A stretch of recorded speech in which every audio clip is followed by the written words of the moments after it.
എന്തെങ്കിലും നോക്കുന്നേ?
നന്ദിനി, എന്താ സർ? തനിക്ക് ഈ വീട്ടില് എന്തെങ്കിലും കുറവുകളുണ്ടോ? ഞാനങ്ങനെ പറഞ്ഞിട്ടില്ലല്ലോ. കുറവുണ്ടെങ്കിലും താനത് പറയില്ല. പക്ഷെ ഞാനത് ചോദിക്കണമല്ലോ. സാറെന്തിനാ അങ്ങനെ ചോദിക്കുന്നേ? പിന്നെ ഞാൻ ചോദിക്കാതെ വേറെ ആര് ചോദിക്കാനാ? ഞാൻ ആരോടോ തന്റെ? ഞാൻ ആരാ? പറയും നന്ദിനി. അത് അങ്ങനെ ചോദിച്ചാ എന്റെ എല്ലാമാണ്. എല്ലാമാണെന്ന് പറഞ്ഞാൽ അതിനൊരു ക്ലാരിറ്റി ഇല്ലല്ലോ. ഉണ്ട്, അതിലെല്ലാം ഉണ്ട്. ഏയ് നോ നോ നോ നോ, എനിക്കത് ചകഞ്ഞെടുക്കാൻ ഒന്നും സമയമില്ല. എന്നോടൊരു മറുപടി പറയുന്നെങ്കിൽ അത് സ്ട്രെയിറ്റ് ആയിരിക്കണം. എന്താ തന്റെ മനസ്സിൽ എന്നെ കുറിച്ചുള്ള പിക്ചർ?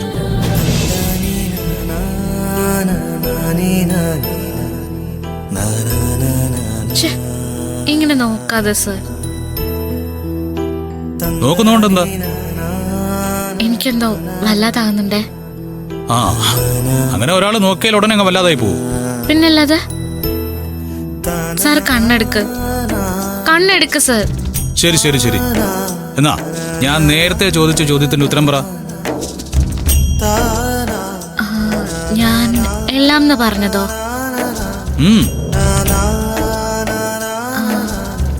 അത് എന്റെ എല്ലാം എന്ന് പറഞ്ഞ എന്റെ ജീവനാ, എന്റെ ശ്വാസം, എന്റെ സ്വപ്നം, എന്റെ വിശപ്പും ദാഹവും എല്ലാം എല്ലാം സാറ് തന്നെയാ. സാറല്ലാതെ ഈ ഭൂമിയിൽ എനിക്ക് വേറെ ഒന്നുമില്ല. സത്യമാണോ നന്ദിനി? അത്രയ്ക്ക് സ്നേഹിക്കുന്നുണ്ടോ താൻ എന്നെ?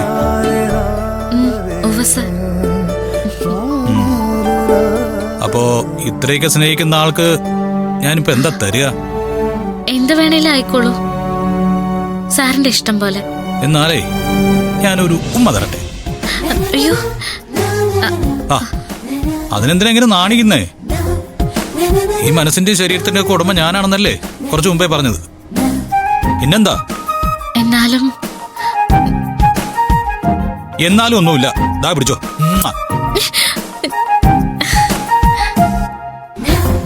ഇനി മതി. എന്തേ? മതി എന്ന് പറഞ്ഞാ മതി.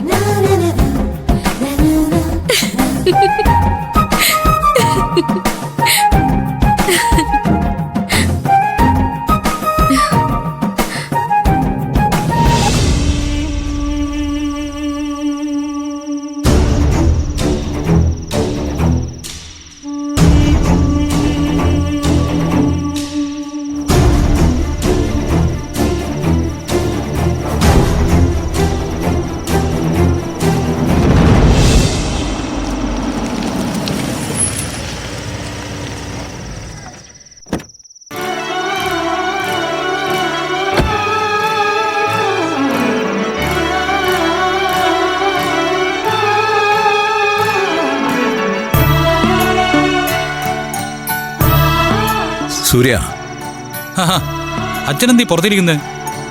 പത്മാമ്മയുടെ അടുത്ത് വെളിയിൽ കളഞ്ഞ? നീ ഒന്ന് പോടാ അവിടുന്ന്.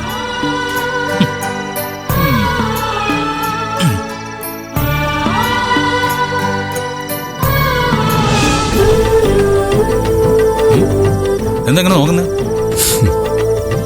സന്തോഷം കൊണ്ട് നോക്കി പോകുന്നാടാ. നിന്നെ ഇപ്പൊ കാണാൻ എന്തൊരു ഭംഗിയാന്നറിയോ? നിന്റെ മുഖത്ത് എന്തൊരു ഫ്രഷ്നെസ് ആണെന്നറിയോ? ഓ, അങ്ങനെയാണോ? എത്രയോ കാലം കാത്തിരുന്നതാണ് നിന്നെ ഈ അവസ്ഥയിലൊന്ന് കാണാൻ. ഇപ്പൊ നിന്റെ മുഖത്ത് വരുന്ന ഈ ചിരിയില് സത്യസന്ധതയുണ്ട്.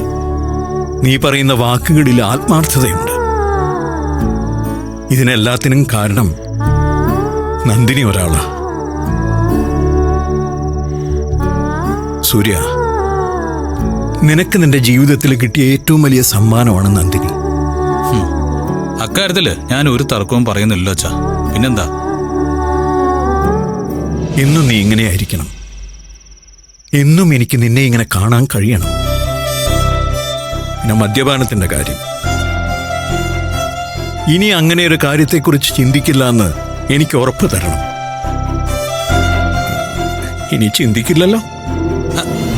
അച്ഛാ, ഇപ്പോഴത്തെ ഒരു അവസ്ഥ വെച്ച് ഞാൻ മദ്യപിക്കുന്നില്ല എന്ന് കരുതി ഞാൻ ആ ശീലം മൊത്തത്തിൽ അങ്ങ് മറന്നുവെന്ന് അതിനർത്ഥമില്ല. എനിക്ക് കഴിക്കണമെന്ന് തോന്നിക്കഴിഞ്ഞാൽ ഞാൻ ഇനിയും കഴിക്കും. അച്ഛാ, നന്ദിനിയുടെ നാട്ടില് അച്ഛന്റെ പഴയ കുറെ ചങ്ങാതിമാരില്ലേ? അവരെയൊക്കെ ഇടയ്ക്കിടയ്ക്ക് കാണുന്നതും അവരുടെ വിശേഷങ്ങൾ അന്വേഷിക്കുന്നതും ഒക്കെ അച്ഛന്റെ ശീലമല്ലേ? ഒറ്റയടിക്ക് അതങ്ങ് നിർത്താൻ പറഞ്ഞാ അച്ഛൻ നിർത്തുവോ? നിർത്തോ?